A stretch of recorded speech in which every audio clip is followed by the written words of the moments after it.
Hey everyone, welcome back to my channel. My name is Tamika. This is Library of Tomes, where I talk to you about all the bookish things going on in my life. Hi, welcome back. I hope you're doing great. I'm finally reading enough so that I can do mid-month wrap-ups again. So let's talk about the 6 books that I've read in the first half of October. Why did I forget what month it was? Also, I'm wearing a spooky dress. So vampire dress today so that we can talk about Halloween because hello, it's Halloween. Are y'all excited? I'm so excited. All right, so I've been in a bad reading slump and 6 books is like all I read last month. So 6 books so far in the month is pretty good. I'm pretty happy about that. So honestly, a couple have been manga, like half have been manga. And then I've just had some other things that I've just finished up. So first of all, let's talk about the manga. So the manga is going to go pretty quickly. I read 3 volumes of manga. I read volume 1 of The Promised Neverland, which is a series that I've been meaning to start for a long time now. This is a series about an orphanage and these kids within this orphanage and the different things that they have going on there at the orphanage and them eventually learning secrets that are going on there, and it is their journey of after finding out those secrets of what they're gonna do. I literally can't tell you anything else about The Promised Neverland other than this story is already super gripping and I'm only on volume 1. So I read the first volume of this and I absolutely plan to continue reading this over the next couple days. I am absolutely in love with The Promised Neverland already. It was a series where I didn't anticipate the concept, but I 100% knew that the concept was coming. Like once I went back and looked at it, like I saw how the setup was working.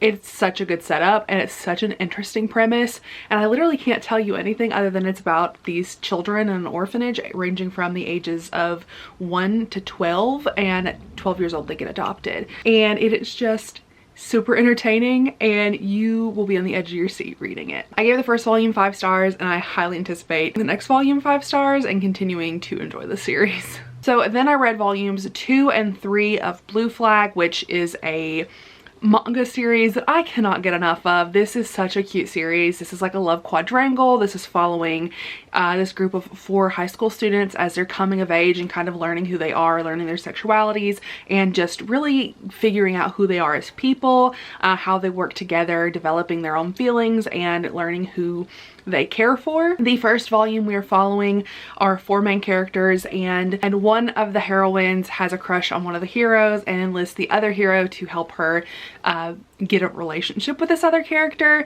And we find out that all of the characters have feelings for other people, and it's very complicated but very precious, and I think this story is going to have a really good ending. Izzy and Shay both said that the ending, they couldn't think of another way to end it, so I'm anticipating that I'm going to enjoy it and it might come out the way I want it to. I'm not 100% sure on how I want everything to pair up yet, but I definitely love these characters and see myself loving the rest of the series. I've read the first 3 volumes and I highly anticipate that I'm going to read the rest of the series by not the end of the month, but by the end of the year for sure. I just really enjoy this series.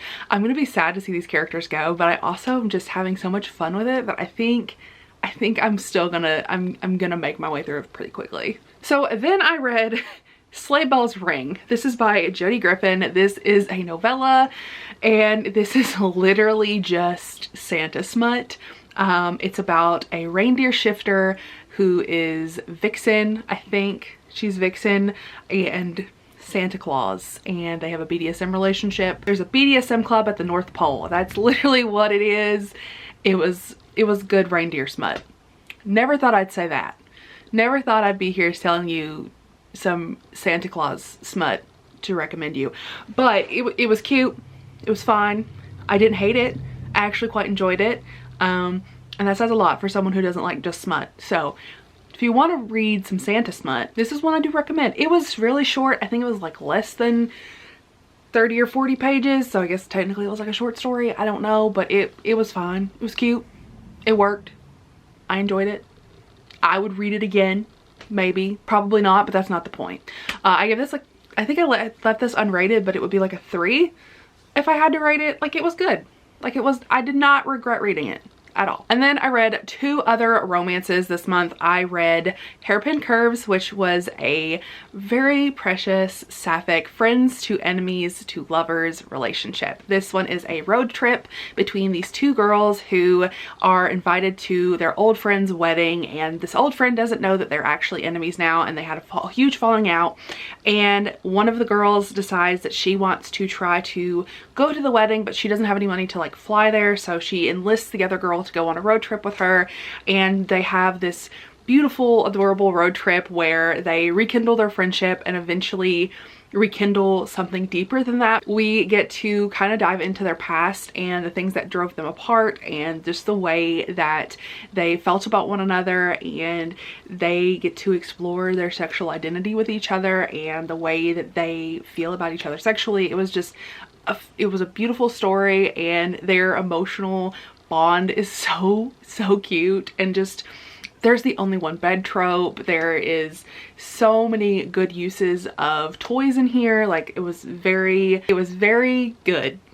I don't want to say it was very graphic. It wasn't like super graphic, but the smut was good. It had good steam. It had good pacing. It had just overall really good characters, and I just really enjoyed the chemistry between them and just the way that their little romance developed. It was just cute. It was so precious.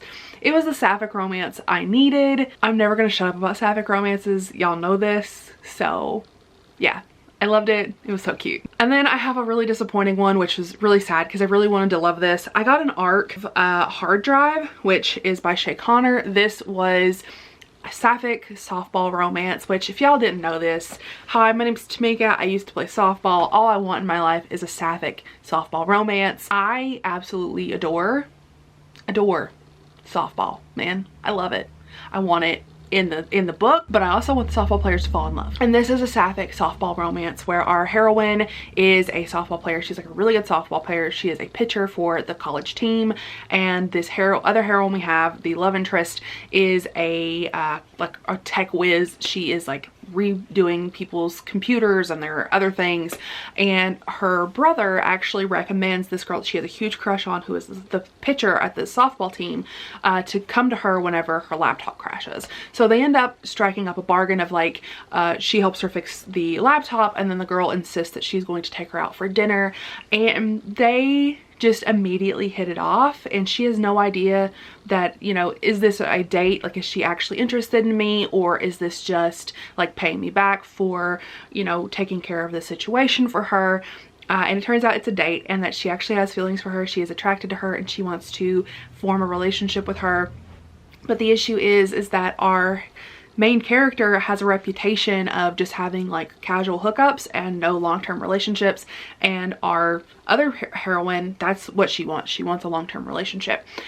This one, it fell so flat for me. There were a lot of things in here. I'm giving it a 2.5. It was fine. I would just wish there would have been more to this. It just felt like their relationship was super rushed, and the writing just kind of made me cringe in places. It just didn't feel fully polished. It didn't feel like it flowed very well. It just didn't work, and that could be partially on me because I had such high expectations, because I've wanted this story so badly for so long when it comes to a sapphic softball romance. I just didn't see it working, and it just didn't work for me. There were too many things happening in here that kind of felt just kind of convenient. The third act breakup was absolutely stupid in my opinion. It did not make any sense. It just didn't work for me. I felt like the girls moved a little quickly. I just feel like the relationship didn't work for me. It just didn't work. I wasn't sold on the romance. I wasn't convinced. The steam was actually not that good either. It was very short, steamy scenes in here. There was like no details at all, and like I just didn't enjoy my experience reading it. I wasn't 100% sure if the author was a queer woman, or if she had ever been with anyone who identified as a woman. I just didn't really feel like it worked, and I I'm just really sad about it. I did like our characters. They were really precious and I loved the concept. I just wish the execution would have been a little bit different. And that is coming from a place of someone who just really wants queer softball romances, and I just wish it would have been better. I'm really sad. And the thing that got me, I was just like, no, stop it, was there was a literal quote from Supernatural that was misquoted, and like for giving them the benefit of the doubt with like copyright reasons, they had it quoted. Like you could have quoted it correctly. It didn't work. I didn't enjoy that. I didn't enjoy that there was a character who identified as a lesbian and then said that they loved excuses of staring at gorgeous men because lesbians aren't attracted to men, so I don't understand how that worked. And I really wish they wouldn't have said that the series of Supernatural had ended and they would look for any excuse to just stare at Jensen Ackles all day. Like, same, I'll give you that, but it felt a little too soon to talk about the series finale and also talk about Jensen Ackles in the same sentence. It just felt rude and like cruel and unusual punishment, and I didn't appreciate it. That's just me being annoying, but again, it just didn't work. I am not going to be recommending this one, and that makes me really sad. So those are all of the books that I've read in the first half of the month. Let me know what you've read down in the comments, and leave me any kind of flag emoji that you want to down in the comments. I don't care what kind of emoji it is, just give me a flag of some kind, and I will see y'all in my next one. Bye everyone. Don't you wanna have fun? Fool around someone?